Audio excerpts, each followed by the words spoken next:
learn it over time that it's not going to be a bed of roses.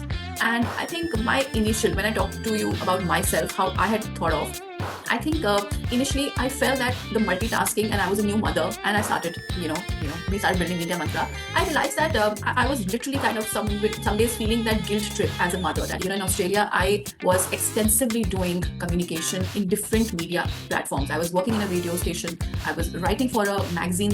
It's very important that we also look at mindful and purpose-led communication. That traditional approach of you give me coverage and the work is done. Today, it's actually about creating the right messaging for your audience. This industry has always been questioned about trust and authenticity. It's not through AI that we're talking about it. I think the first defining moment was also the fact that Media Mantra came to life. Hello and welcome to our podcast series PR and Purpose, the show where we figure out and understand how storytelling, how conversation, how communication, and purpose are redefining the way businesses connect and grow. Well, I'm your host Rajeshwari, and today I'm joined by Pooja Pathak, founder and director of Media Mantra, with her rich and diverse experience of almost 2 decades in the domain of public relations. Pooja has been driving Media Mantra as one of India's fastest growing PR firms, known for its strategic thinking, creative campaigns, commitment to building purposeful and impactful campaigns. Throughout her working years as a leader, she has led several award winning campaigns across Indian industries, from startups to multinational corporate giants. So, in this episode, we will dive into her entrepreneurial journey. We will get to know about the role of purpose in the PR world and how she is building a future focused communication firm that blends creativity and impact in the PR. So, welcome to the show, Pooja. I'm so glad that you could take time. Thank you so much for being here. So, to start off, please take us through to the initial journey. How and what led you to start Medium?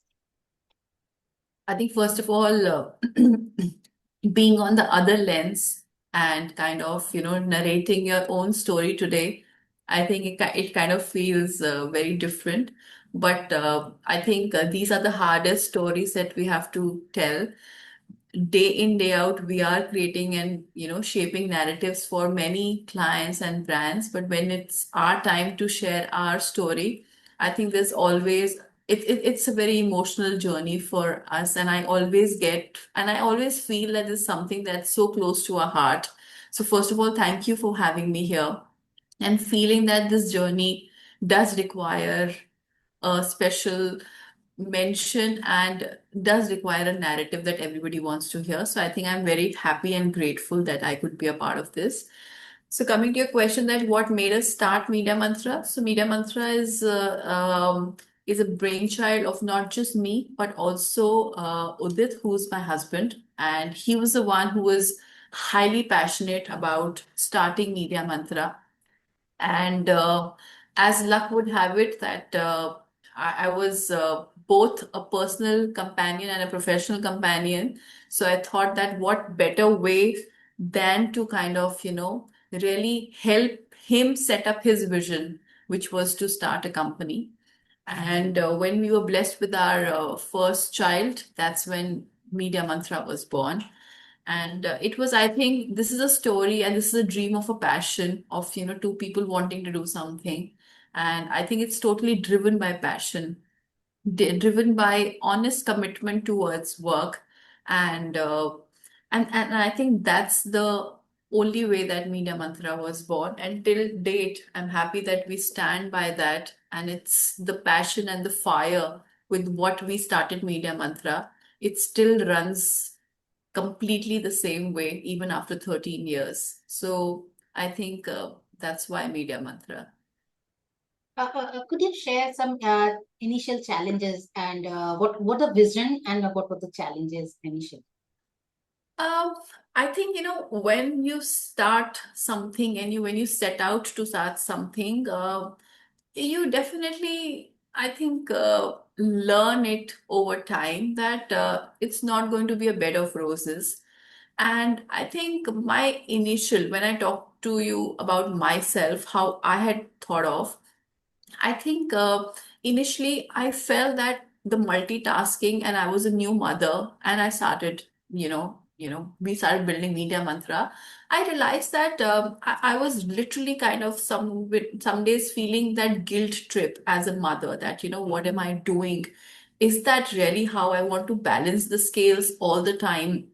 I was not able to prioritize anything in life, whether it was my health or family, kid, and I think something was mounting up for me big time.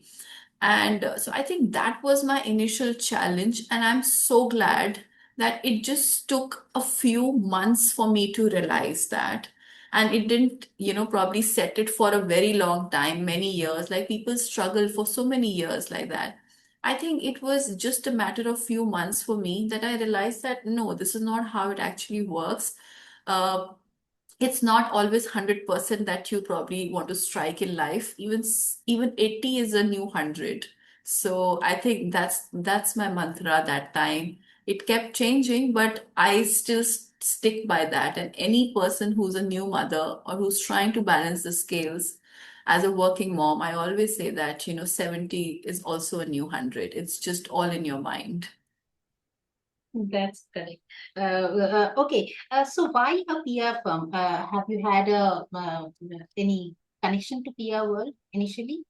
Yes, yes. So, 100% there was all connection to the PR world. And I take you back during my college days also.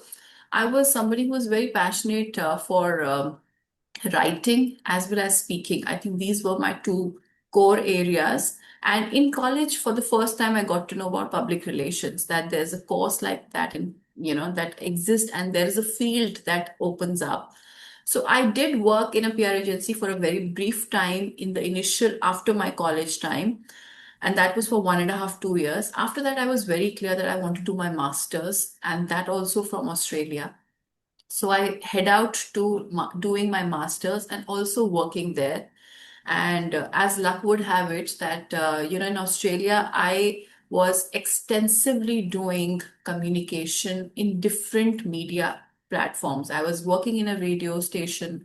I was writing for a magazine there, and I was a part of various community-led initiatives. So for me, I think the journey as an international student out there was was very promising.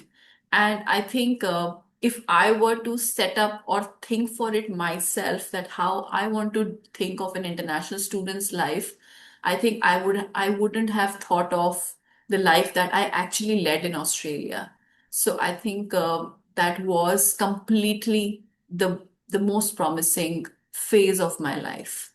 And then I got through United Nations also, and I was working in the youth association department. And again, my main role was also to take care of their editorial tabloid called News and Notes, which was a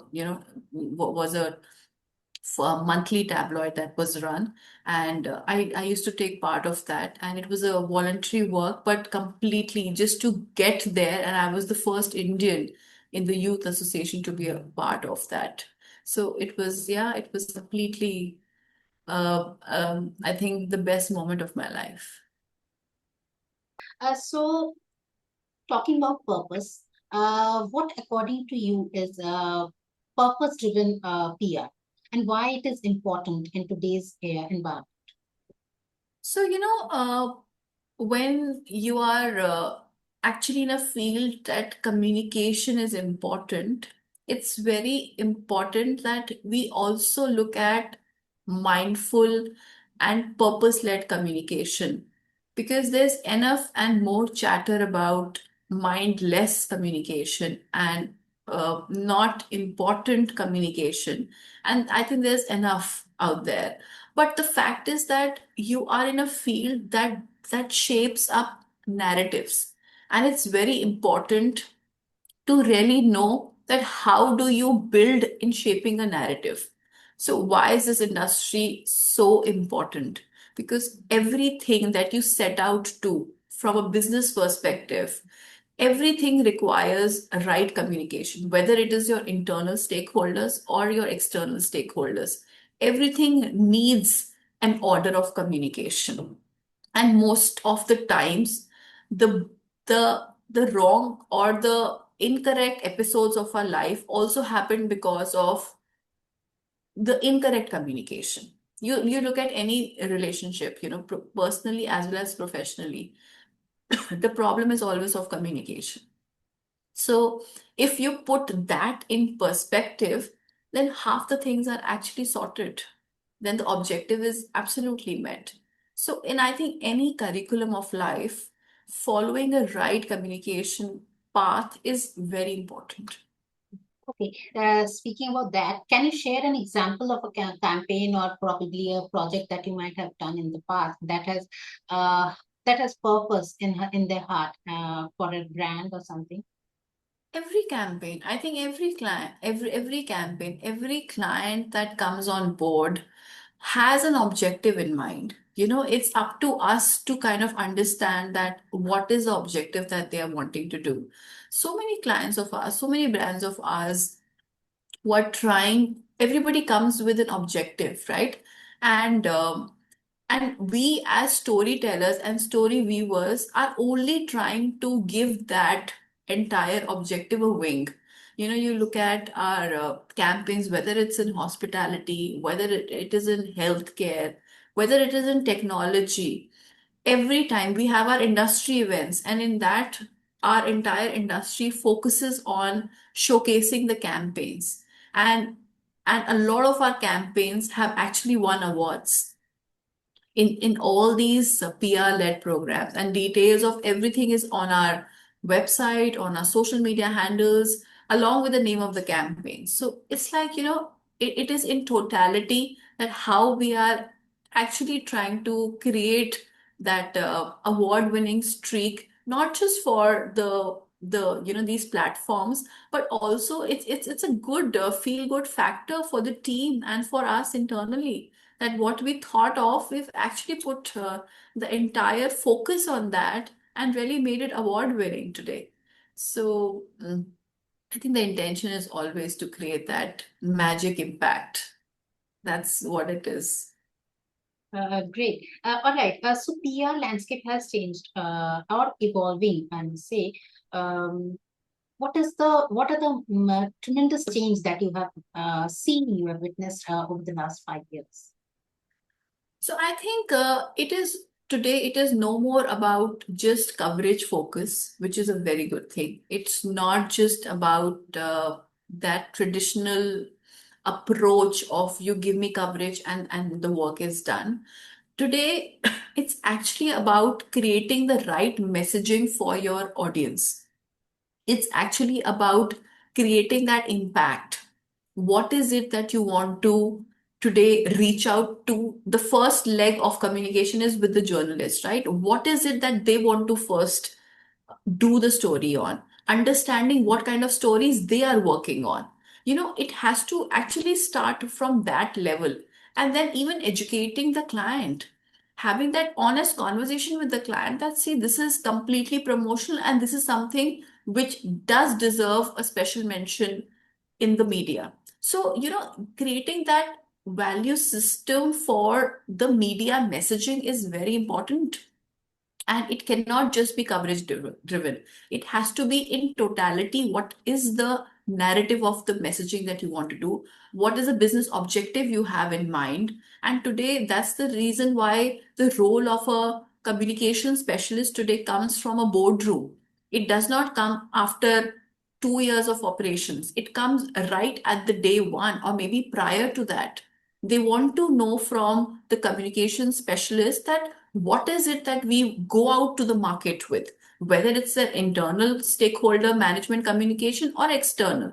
Both require the right set of communication principles and precedent that has to be followed before engaging into any conversation ahead.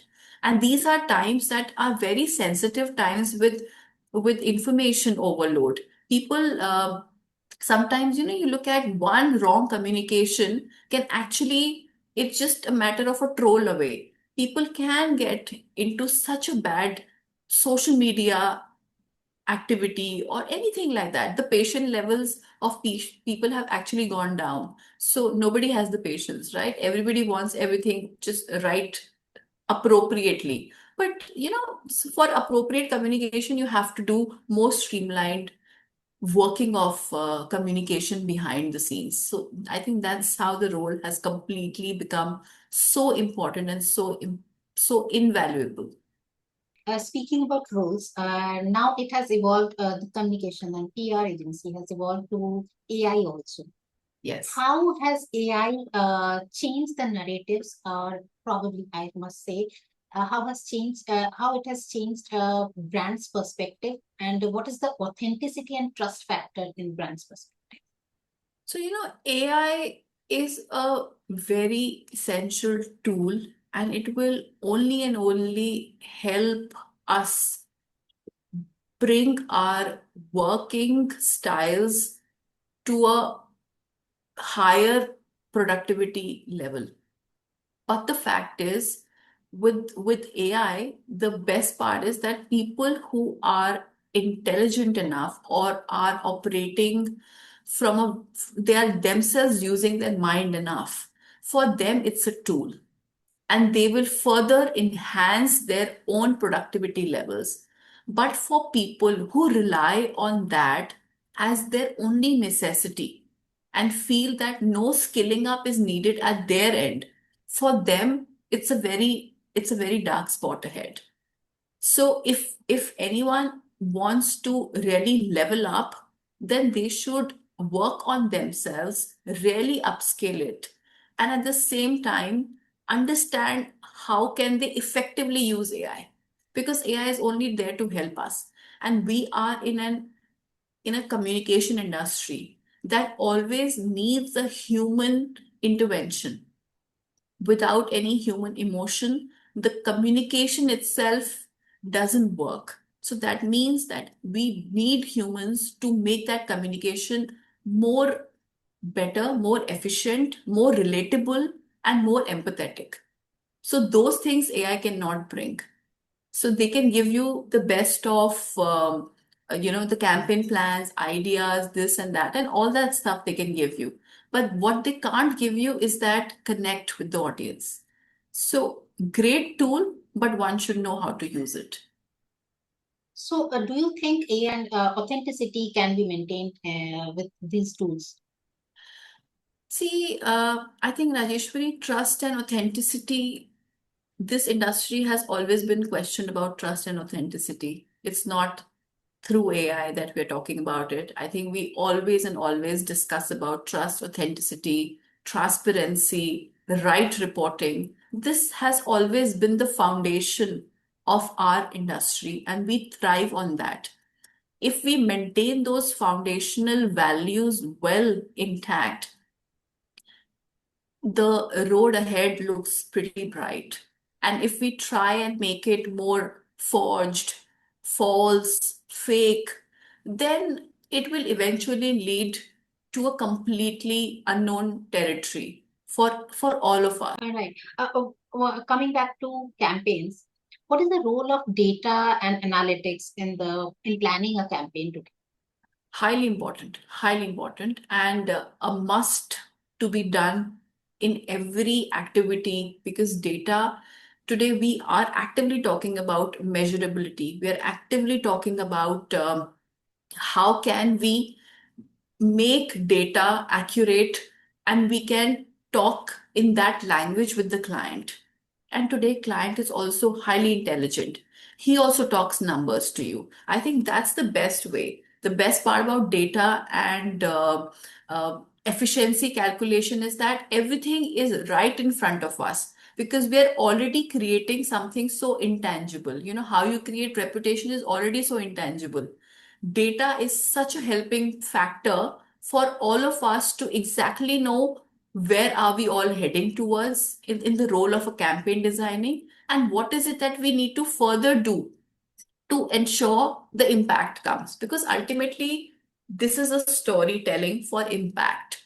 It's not a storytelling just because everybody thinks that we should now come in the paper. We are not doing PR for that. Earlier, it was about, we are just trying to show off that, we have now come in paper. Now media is talking about us. We have crossed that era long back, and people are today getting into serious narrative buildings, serious storytelling. They need to tell what is important for the readers, and for that, if we can measure it any which ways, I think that's the best. You built the firm from scratch, and it wasn't easy, of course. But what were the defining moments that you can talk about?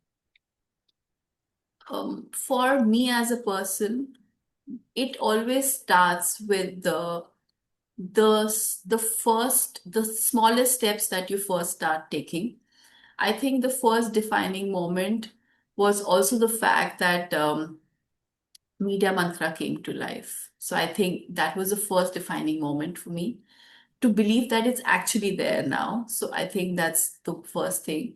The second would start as a phase wise, having your first set of people who you onboard, because they are the ones who first start believing in your vision. And you are able to tell when you yourself are trying to tell the world that, hey, I am there. Now I'm ready to take on, and I want to sincerely contribute in the communication industry.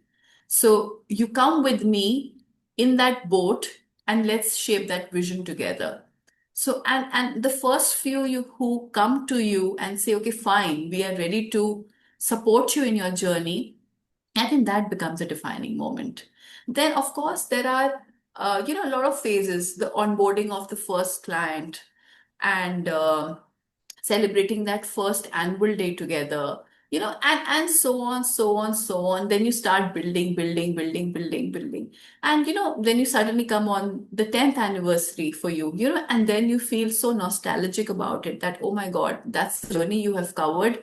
And now this is another step that you want to take ahead.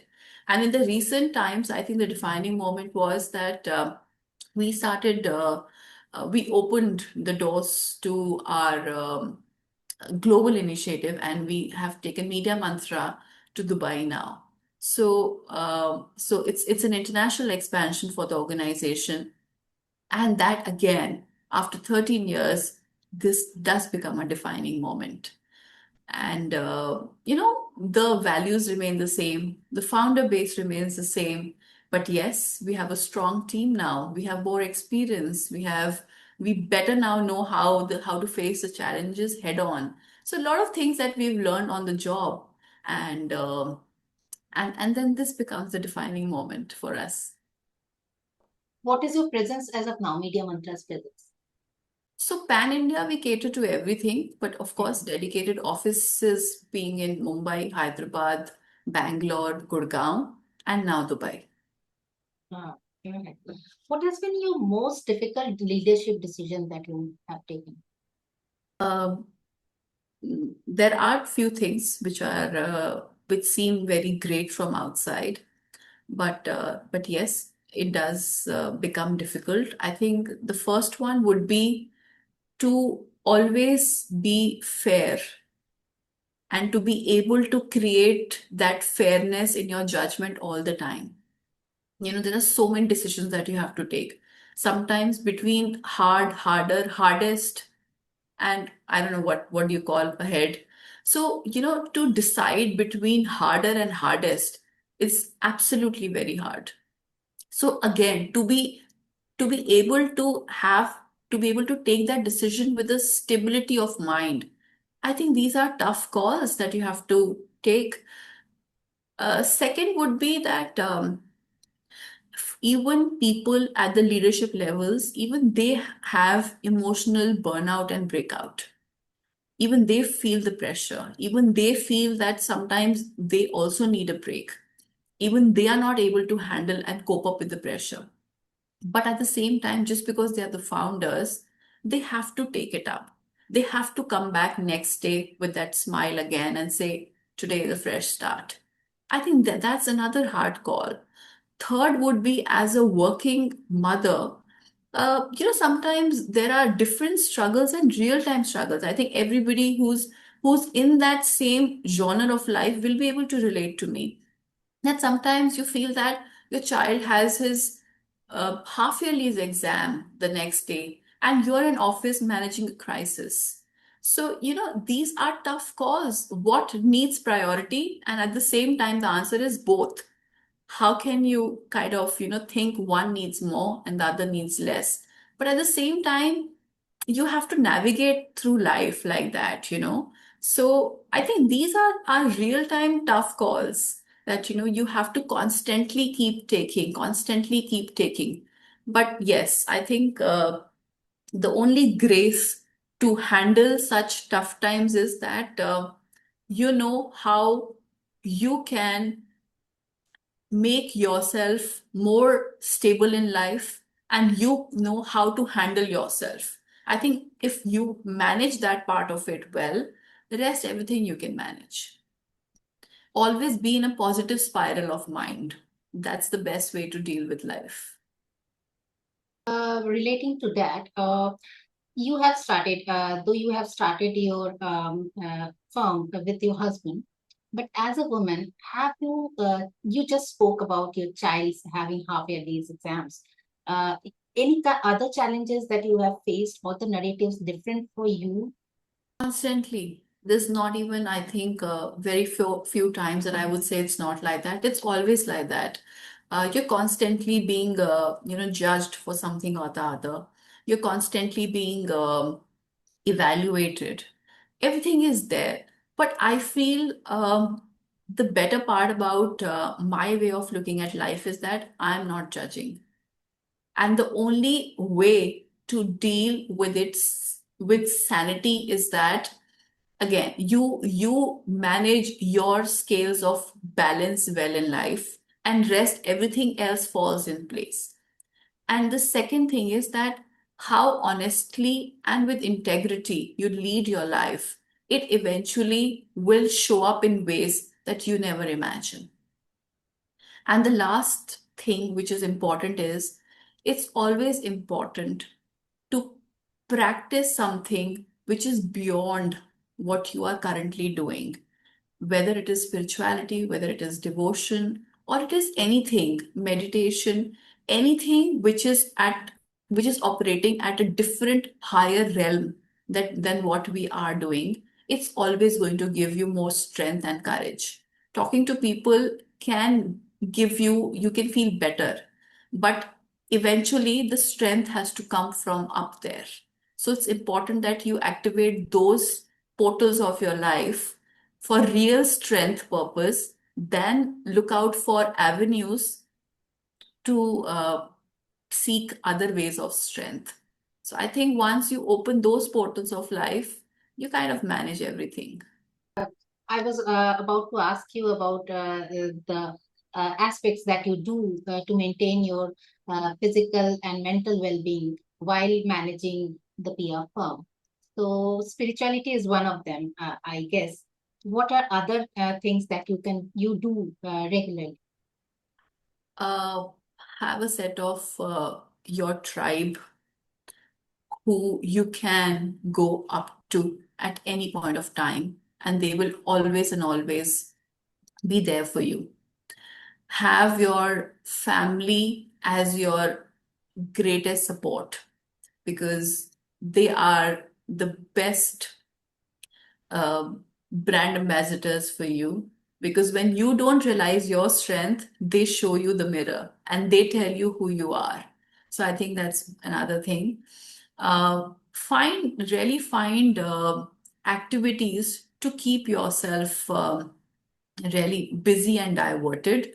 Always have hobbies. I think that's a must do in life. You should never run out of hobbies. If the old ones don't serve you well, then find out new ones. But there should be something to always and always keep you busy and to always keep you going.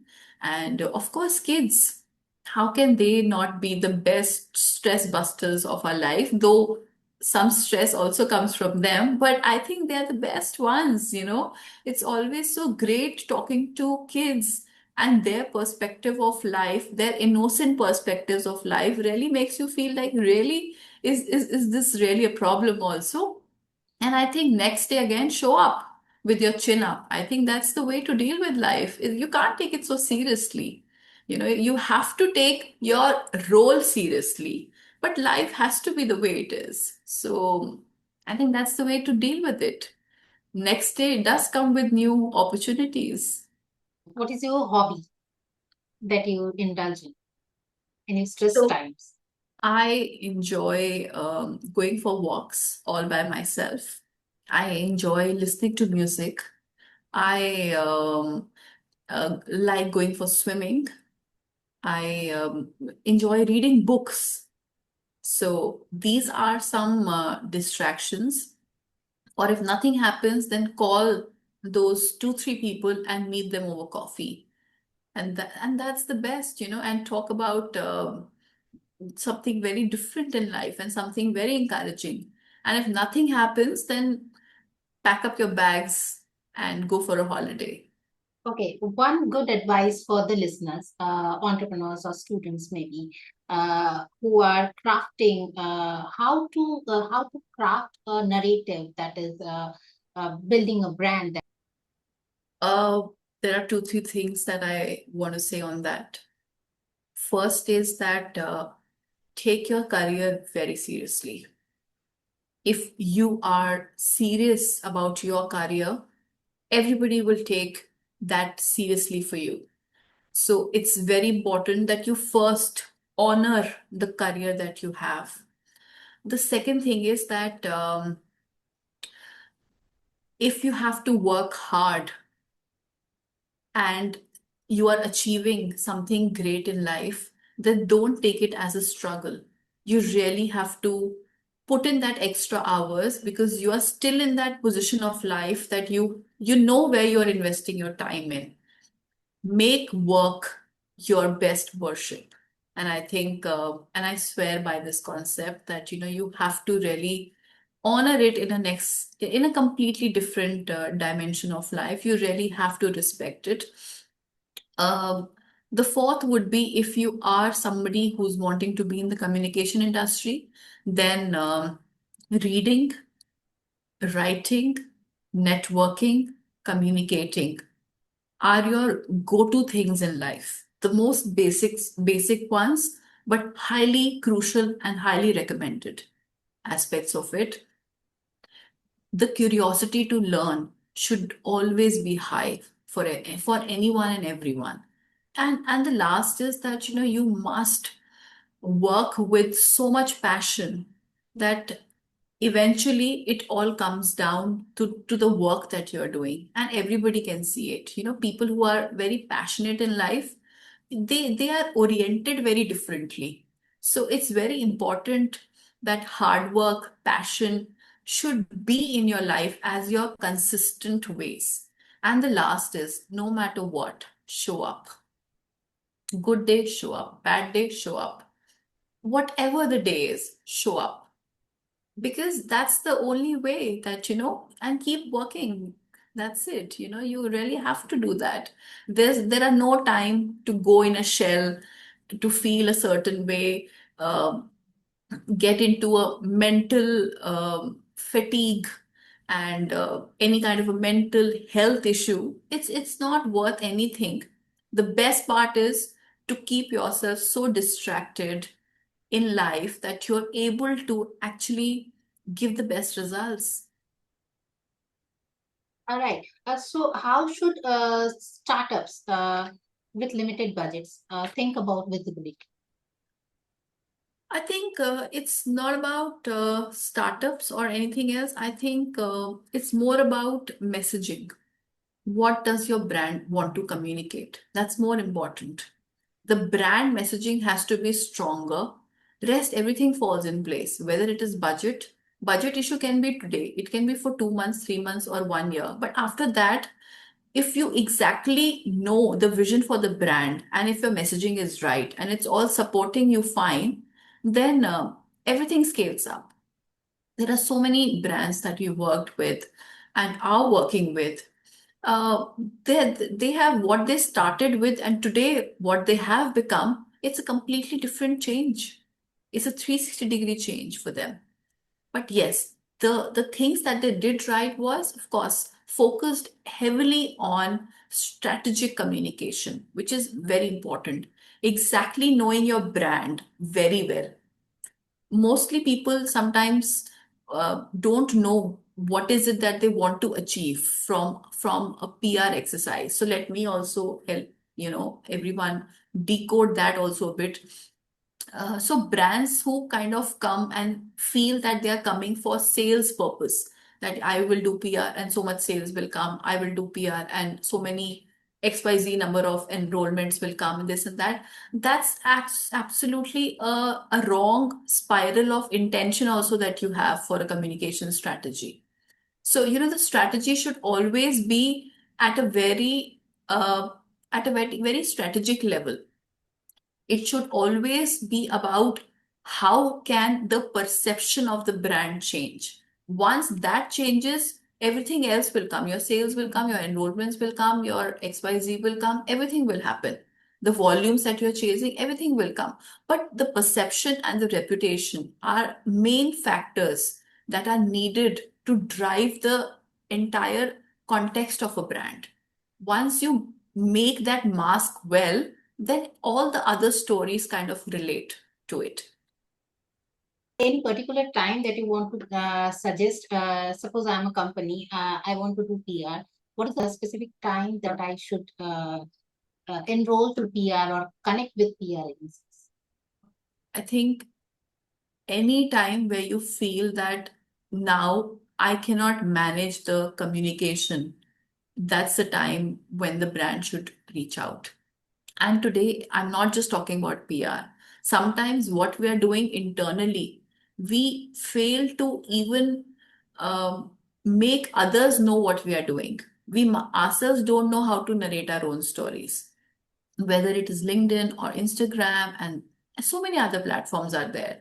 Today, there is no dearth of platforms that we have. We have so much. We have so much of diverse media available today, but we don't know how to use them. Before we close, Yes. I want to do a quick rapid fire.